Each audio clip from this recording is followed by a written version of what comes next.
Kuptoj disa njerëz që krenohen me hatmen, që krenohen kanë bë kaq hatme të Kuranit, dhe kur vjen puna ke praktikimi i Kuranit, janë barabart me zero. Nuk janë kërkundi, si veriu me jugun, aq larg janë.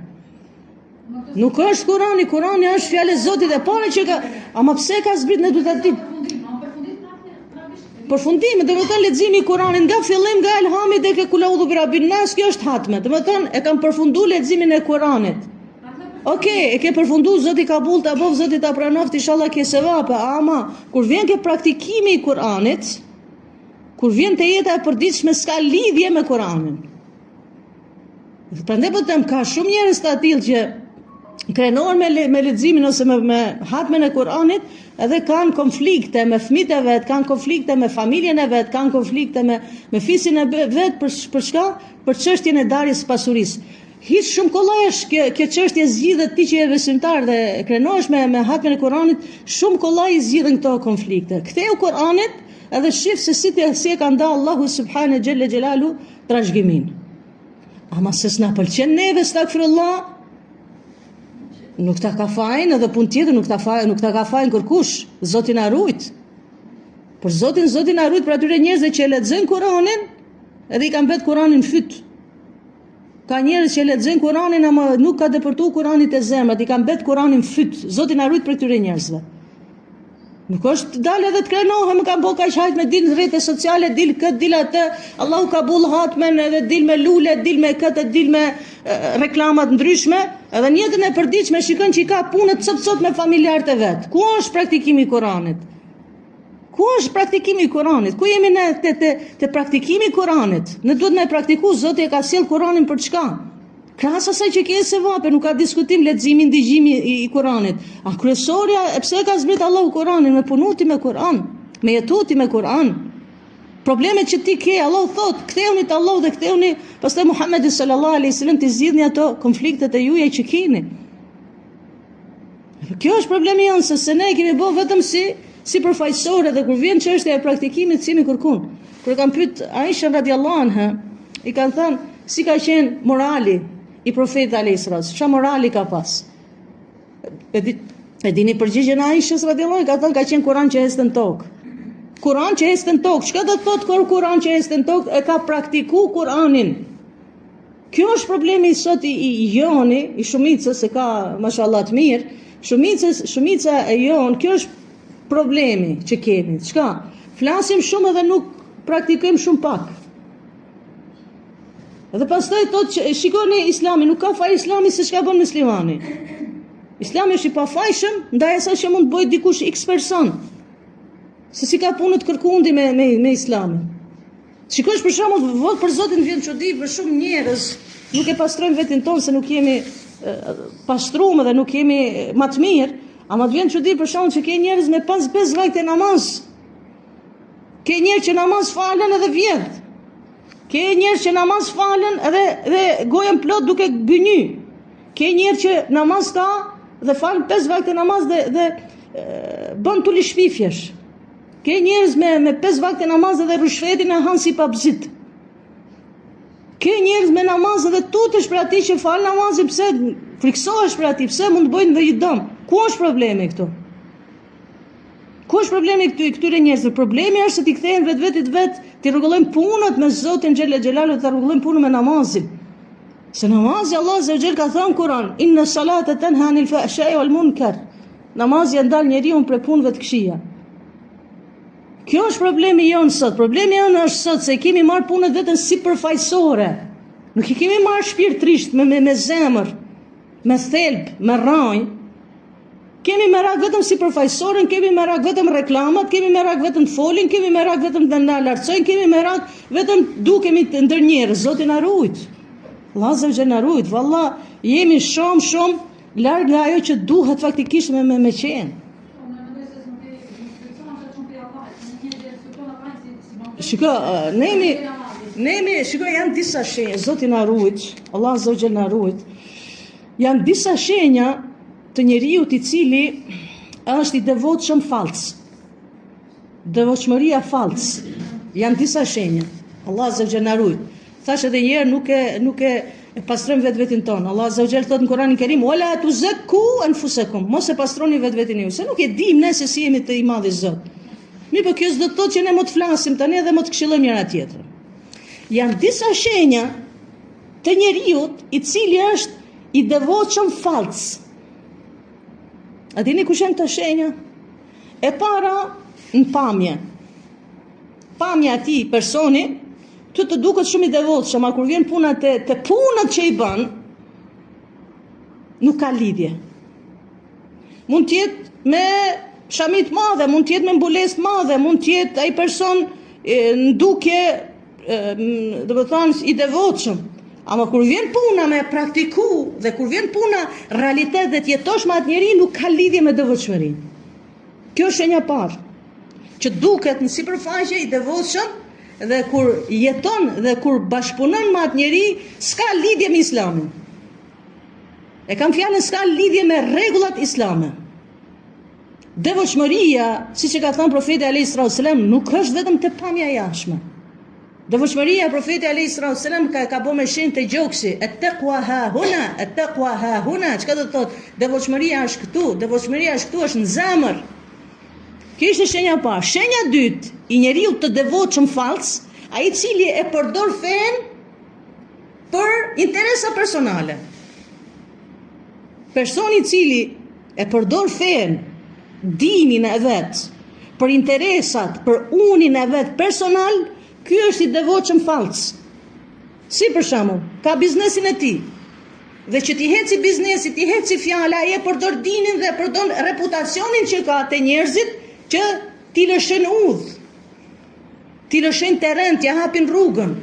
Ose i devotshëm, e shikon veten të devotshëm dhe kur shkon në një institucion, ati duhet t'i hapen krejt dyrët që ti heci ato dokumentat e vet për shembull.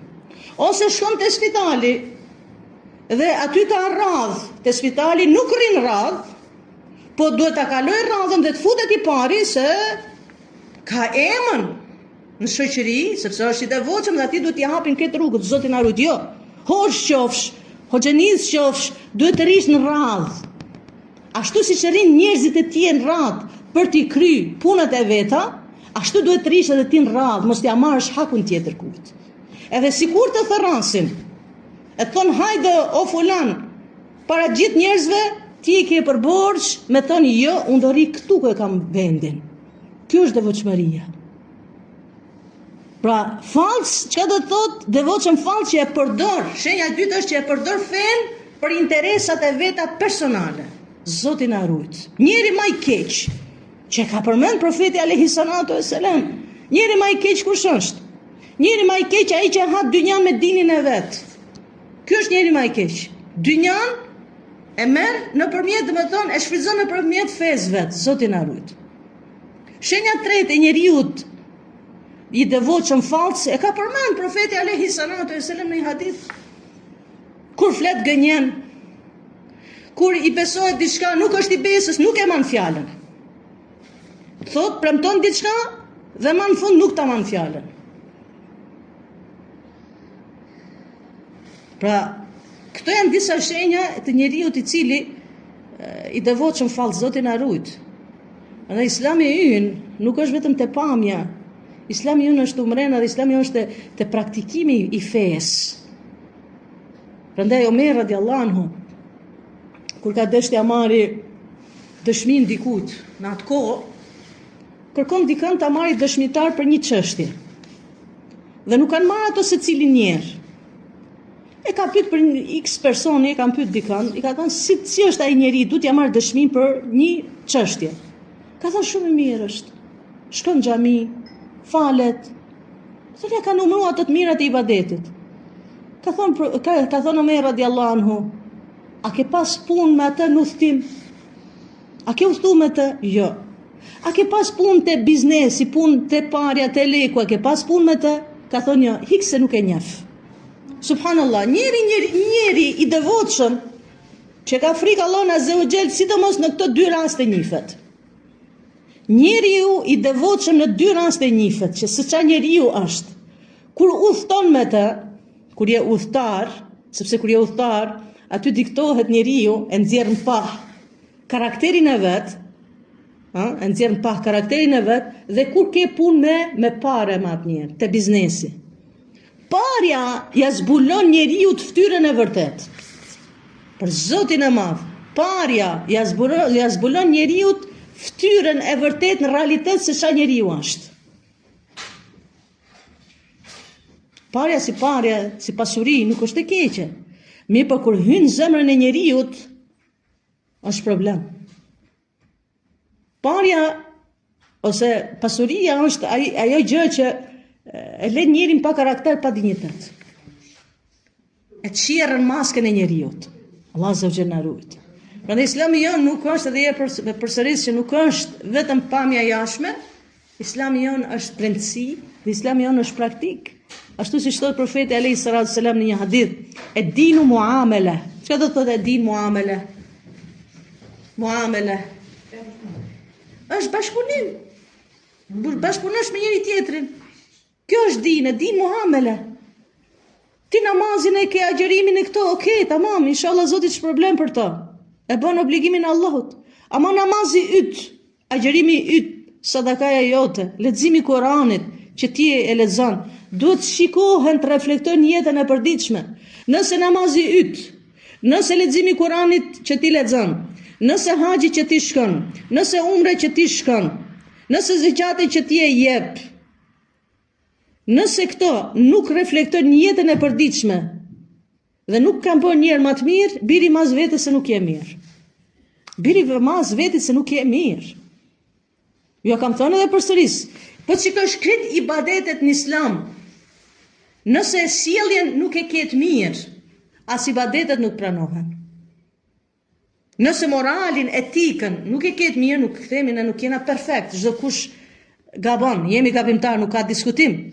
Po jo të arrish dhe në atë derexhe që ta humbësh dignitetin tënd, fytyrën tënde, ta humbi parja dignitetin e fytyrën tënde, të bëhesh gënjeshtar, të bëhesh mashtrus. Nuk i ka hije muslimanit as më u bë gënjeshtar, as më u bë mashtrus, as më u bë rishvetxhi. Nuk i ka hije. Mund gabosh, gabon, secili prej nesh gabon, ama gabime të tilla që s'ka friksohesh për atë njerëz, Zoti na ruaj. Zoti na ruaj. Pra po të shikosh këtë ibadetet në Islam, këtë sillen ka ajo që nëse etikën sjelljen nuk e ketë mirë, nuk pranohen as ibadetet. Këtë nuk kanë të thonë, kjo është e përmendur në Kur'an dhe kjo është e përmendur në hadithet e profetit alayhi salatu wassalam. Merë namazin, inna salata tanha anil fahsha'i wal munkar, namazin dal për punëve të këqija. Sebeb, ti e bën namazin, i bjen sejdë Allahut, e madhnon Allahun, e lartëson Allahun, po nuk i ka be hije një njeri i cili bjen sejdë Allahut dhe mas i ka dhënë selam vjen dhe mashtron e bën tuli punës këqija, nuk i ka hije. Agjerove Ramazanin, nëse nuk i ndal shpifjet, ofendimet, mashtrimet e sen, nuk pranohet agjerim. Këtë ka thënë profeti alayhi salatu wassalam. Shkove në haxh, ke paguajt parë. Një grush parësh i ke paguajt, ke haxhuar kohë për shembull 1 muaj që rrin. Dhe nëse nuk i përmbahesh disa rregullave që duhet në haxh, nuk pranohet ai haxh. Nuk pranohet ai haxh. Merë sadakan që e kam thënë, nëse jep sadakan me ashpërsi dhe me fjalë të rënda, nuk pranohet ai sadaka. Thonë, shiko, këtë subhanallahu Allah azza wa jall, krahas asaj që ne ka bëj ibadetet me madhnu, me lartësu të madhin Zot. Me qetësu këtë shpirt tonë, këtë zemrën tonë, namazet dhe në ibadetet tjera e ka bëjë që ne të bëjmë edhe njerëz më të mirë.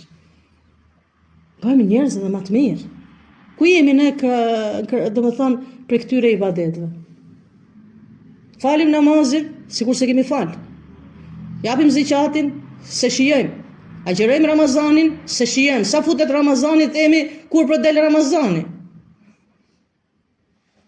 Shkon umre, shkon haxh, nuk le njerë pa shajt, pa ofendu, pa rëndu, pa llafet rënda, llafet këqija. Ka njerëz mirë, do të ketë njerëz mirë, nuk ka diskutim, më flas për gjësi. E ku jemi ne krahasim me këtë çka kërkon Allahu prej nesh? Allah azza wa jalla rujt. Ne flasim shumë edhe punojmë pak, që do të punojmë shumë edhe do të flasim pak. Sahabët e kanë pas këtë gjë. Shokët e dashmit tonë sallallahu alaihi wasallam kanë punuar shumë dhe kanë fol pak. Ne sot flasim shumë edhe punojmë pak.